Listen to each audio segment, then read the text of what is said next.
நீங்க ஒரு சந்திப்பு நடத்திருக்கீங்க, என்ன சந்திப்பு அப்படின்னு முக்கியமான நேரம் இது ஒரு அரசியல் சூழல்? மரியாதை நிமித்தமான சந்திப்பு தான். நாம கூட்டணியில தானே இருக்கிறோம். மரியாதை நிமித்தமான சந்திப்பு. தமிழக வெற்றி கழகம் அழைப்பு விடுத்திருக்காங்க. ஒரு சூழல் ஏற்பட்டிருக்கு. இரண்டாவது முறை ஏற்கனவே சொல்லியிருக்கிறோம், நாங்கள் உயர்நிலைக்குள்ள முடிவெடுப்போம்னு. கம்யூனிஸ்ட் கட்சிகள் வந்து நாளைக்கு பேசி முடிக்கிறாங்க. அவங்க முடிவை கொட்டி நாங்கள் கலந்து பேசி முடிவெடுப்போம் ஏற்கனவே அறிவிச்சிருக்கிறோம். அதுதான் என்ன சொல்லியிருக்காரு சார், நம்ம போற மாதிரி இருக்குமா? எது மதச்சார்பற்ற முற்போக்கு கூட்டணி ரொம்ப நீண்ட காலமா பயணிக்கிறீங்க. உடனடியாகவும் வெளியே அப்ரப்டா வர முடியாதுங்கிறத புரிஞ்சுக்க முடியுது. சோ இன்னைக்கு சிஎம் பாக்குறீங்க இரண்டாவது முறையா. ஆமா, அது நம்ம எப்படி எலெக்ஷன் முடிவுகளை பத்தி பேசுறோம். ஒரு மரியாதை நிமித்தமான சந்திப்பு. அங்க போறதுக்கு வாய்ப்பு இருக்குங்களா சார்? எங்க உங்களுக்கு ஆதரவு தெரிவிக்கிறது தமிழக அது நாங்க உயர்நிலைக்கு உள்ள முடிவு பண்ணி தான் சொல்லுவோம். நான் தனிப்பட்ட முறையில ஒரு இன்னொன்னு இருக்கு, மேஜர் டிசிஷன் எடுக்க முடியாது. இல்ல ஒரு தனி கட்சியா அவங்க அதிகாரி இடங்களை பெற்றிருக்காங்க. ஆனா கவர்னர் அவரை ஆட்சேபிக்க அழைக்கலங்கிறது எப்படி புரிஞ்சுக்க வேண்டியது? கவர்னர் வந்து முன்கூட்டியே வந்து 118 பேரை காட்டுங்க அப்படின்னு வந்து கேட்கறது வந்து சட்டப்பூர்வமானது அல்லன்னு சட்ட வல்லுநர்கள் சொல்றாங்க. அவர் ஏன் அந்த மாதிரி கேட்கிறாருங்கிறது புரியல. இப்போ பாஜக இங்க வந்து தமிழ்நாட்டு அரசியலில் குழப்பத்தை விளைவிக்கிறது அப்படிங்கிறது தான் எங்களுடைய கருத்து.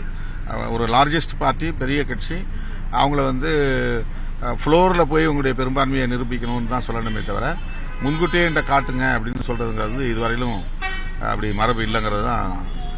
நேற்று வந்த தகவல் படி திமுக அதிமுக இணைந்து ஒரு தகவல் வந்தது சார், அது உண்மையா? அது என்னன்னு நமக்கு தெரியும். பாஜக தான் தாவேகாவையும் விஜயும் அவங்கள கையாள விரும்புறாங்கிறத நீங்க நம்புவதா சொல்றீங்க. ஸ்டில் அந்த ஹோப்ல அந்த இதுல இருக்கீங்களா? இல்ல, அவரை கையாளுறாங்களோ அல்லது தமிழ்நாட்டு அரசியலை கையாளுறாங்களோ ஏதோ ஒரு வகையில பாஜக தலையீடு செய்து கொண்டே இருக்கிறது.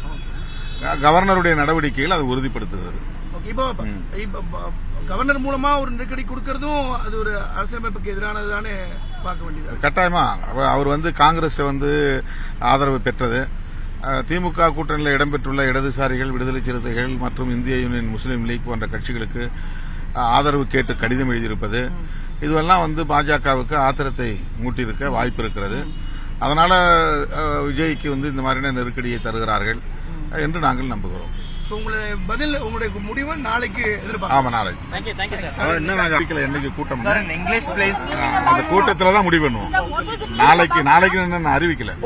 ஆனா என்றைக்கு கூட்டம் என்ன மாதிரியான சந்திப்பு? நாளைக்கு ஒரு நட்பு முறை ஒண்ணு நாளைக்கு கூட்டம் இருக்குது, அந்த கூட்டத்தில் பேசிக்கலாம். இல்ல இந்த சந்திப்பு என்ன பேசினாரு? ஒரு நட்பு முறை நட்பு. So just friendly.